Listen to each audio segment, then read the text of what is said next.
आपको अपने चैनल डलमा वाला पे। हम लोग जो प्रीवियस ईयर क्वेश्चंस की सीरीज कर रहे थे, तो उसमें का अगली क्लास है, तो क्वेश्चन स्टार्ट करते हैं प्यारे साथियों। क्वेश्चन नंबर 1 दिया गया है, संसद द्वारा मुख्य निर्वाचन आयुक्त तथा अन्य निर्वाचन आयुक्त की सेवा शर्तों से संबंधित अधिनियम कब लागू हुआ?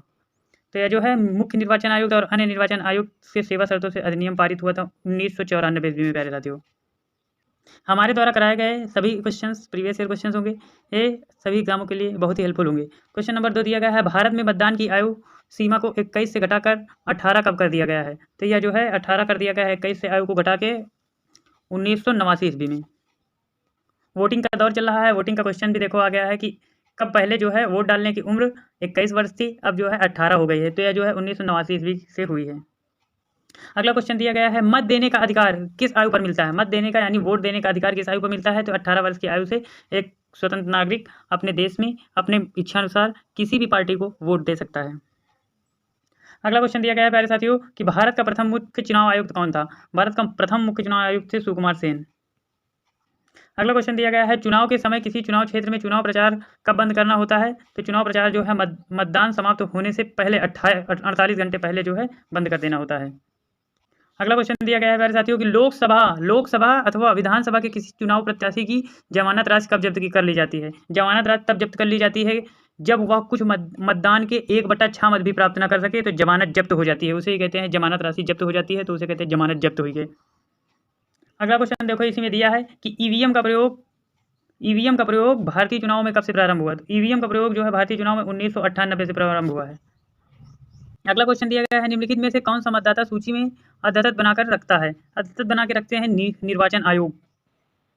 अगला क्वेश्चन दिया गया है, भारत के विभिन्न राजनीतिक दलों की राष्ट्रीय या क्षेत्रीय दल का दर्जा देने का अधिकार किसको है? दर्जा देने का अधिकार जो है चुनाव आयुक्त को रहता है ओनली। अगला क्वेश्चन दिया गया है, मध्यावधि का चुनाव कब कराया जाता है? मध्यावधि का चुनाव तब कराया जाता है जब समय के पूर्ण होने से पहले, जब लोकसभा भंग हो जाए, तो मध्यावधि का चुनाव करा दिया जाता है।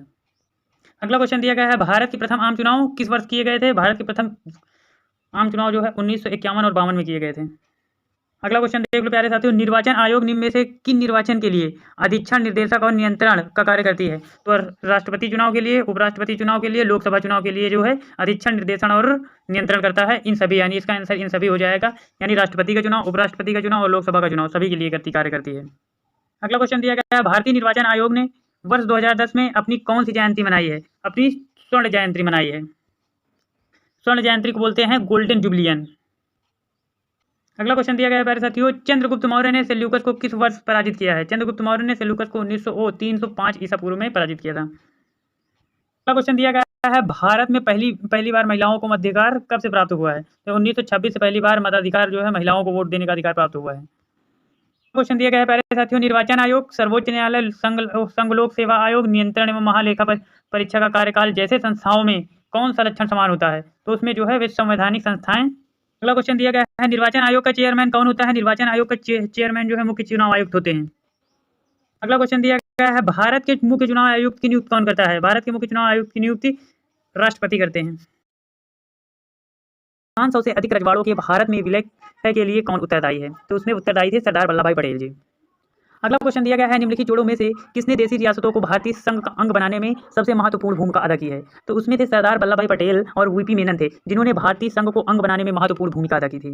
अगला क्वेश्चन दिया गया है प्यारे साथियों कि मूल संविधान में राज्यों को कितने वर्गों में रखा गया था? मूल संविधान को राज्यों में 4 वर्गों में रखा गया था प्यारे साथियों। अगला क्वेश्चन दिया गया है, भारत संघ में कितने राज्य हैं? तो भारतीय संघ में जो है 29 राज्य हैं, जबकि प्रेजेंट टाइम में 28 राज्य हैं और 8 केंद्र शासित राज्य हैं। अगला क्वेश्चन प्यारे साथियों दिया गया है, संविधान के प्रवर्तक के समय राज्यों में 4 श्रेणियां आ ब श द में बांटा गया था, इन श्रेणियों को किस वर्ष समाप्त किया गया है? तो इन श्रेणियों को 1956 में समाप्त कर दिया गया है प्यारे साथियों। अगला क्वेश्चन दिया गया है, संविधान के प्रथम अनुच्छेद के अनुसार भारत एक है, भारत एक राज्यों का संघ है या राज्यों का एक यूनियन है? अगला क्वेश्चन है प्यारे साथियों कि नीचे दिए गए राज्यों का भारत संघ के संपूर्ण राज्य का दर्जा प्राप्त होने का सही कालानुक्रम क्या है? तो सही कालानुक्रम है, पहले नागालैंड को दिया गया है राज्य का दर्जा, फिर हरियाणा को, फिर सिक्किम को, बाद में अरुणाचल प्रदेश को दिया गया है। अगला क्वेश्चन है प्यारे साथियों, राज्य पुनर्गठन आयोग की सिफारिशों के अनुसार भारतीय राज्यों का व्यापक पुनर्गठन कब शुरू हुआ है? व्यापक पुनर्गठन जो है 1956 से शुरू हुआ था प्यारे साथियों। अगला क्वेश्चन दिया है, मध्य प्रदेश राज्य का गठन कब हुआ है? मध्य प्रदेश राज्य का गठन 1 नवंबर 1956 ईस्वी को हुआ है। अगला क्वेश्चन दिया गया है, पुडुचेरी को किस वर्ष भारतीय संघ में सम्मिलित किया गया? तो पुडुचेरी को 1962 में भारतीय संघ में शामिल किया गया था प्यारे साथियों। सभी क्वेश्चन प्रीवियस ईयर क्वेश्चन हैं। ये सीरीज जो है 50 से प्लस दिन तक चलती रहेगी और इसमें सभी SSC, UPSC, IAS, BPSC, NDA और सभी रिलेटेड क्वेश्चंस कराएंगे जो सभी एग्जामों में आए हुए हैं। क्वेश्चन नंबर अगला देख लेते हैं, किस वर्ष गोवा सहित अन्य पुर्तगाली बस्तियों को भारतीय संघ का राज्य क्षेत्र बनाया गया है? तो 1961 ईस्वी में जो है पुर्तगाली बस्तियों को भारतीय राज्य संघ में क्षेत्र बनाया गया था। अगला क्वेश्चन दिया गया है प्यारे साथियों, संविधान लागू होने के पश्चात निम्नलिखित में से कौन भारतीय संघ का एक आरक्षित राज्य था? तो भारतीय राज्य का एक आरक्षित राज्य सिक्किम था प्यारे साथियों। अगला क्वेश्चन है प्यारे साथियों, सिक्किम को किस वर्ष भारतीय संघ के संयुक्त राज्य के रूप में सम्मिलित किया गया है? 1974 ईस्वी में संयुक्त के रूप में राज्य को सम्मिलित किया गया था सिक्किम को। अगला क्वेश्चन दिया गया है कि संवैधानिक संशोधन के अंतर्गत सिक्किम को भारत का एक सह राज्य बनाया गया। तो यह था आपका 35वां संविधान संशोधन था जिसमें सिक्किम को भारत का एक सह राज्य बनाया गया है। अगला क्वेश्चन दिया गया है, भाषा के आधार पर राज्यों का पुनर्गठन किस वर्ष किया गया है? भाषा के आधार पर राज्यों का पुनर्गठन 1956 ईस्वी में किया गया था। अगला क्वेश्चन देखो, एनडीए में पूछा गया है कि भाषाई आधार पर भारत में पहला राज्य कौन सा बना था? तो पहला राज्य भारत में आंध्र प्रदेश बना था भाषाई आधार पर। अगला क्वेश्चन दिया गया है प्यारे साथियों, सर्वप्रथम भाषा के आधार पर आंध्र प्रदेश राज्य का पुनर्गठन 1953 ईस्वी में हुआ। इसके पूर्व वहां एक आंदोलन हुआ था। इस आंदोलन में किसकी मृत्यु हो गई थी? इस आंदोलन में पोती श्री रामुलु की मृत्यु हो गई थी प्यारे साथियों। यह क्वेश्चन बहुत ही इंपॉर्टेंट है। अगला क्वेश्चन है प्यारे साथियों, मूल संविधान में राज्यों को 4 अलग अलग प्रवर्गों को समाप्त करने के लिए किसकी अध्यक्षता में राज्य पुनर्गठन आयोग का गठन किया गया था? राज्य पुनर्गठन आयोग का गठन जो है फजल अली आयोग के संबंध में किया गया था। अगला क्वेश्चन दिया गया है, राज्य पुनर्गठन आयोग का गठन किस वर्ष किया गया है? यह जो 1953 ईस्वी में किया गया था राज्य पुनर्गठन आयोग का गठन। अगला क्वेश्चन है प्यारे साथियों, राज्य झारखंड जिसकी राजधानी है रांची, झारखंड की राजधानी है रांची, इसका जो है झारखंड का गठन कब हुआ? तो 15 नवंबर 2000 को इसका गठन हुआ था। अगला क्वेश्चन दिया गया है, सिक्किम भारत का 22वां राज्य बना। सिक्किम भारत का 22वां राज्य 36वें संविधान संशोधन के द्वारा बन गया था।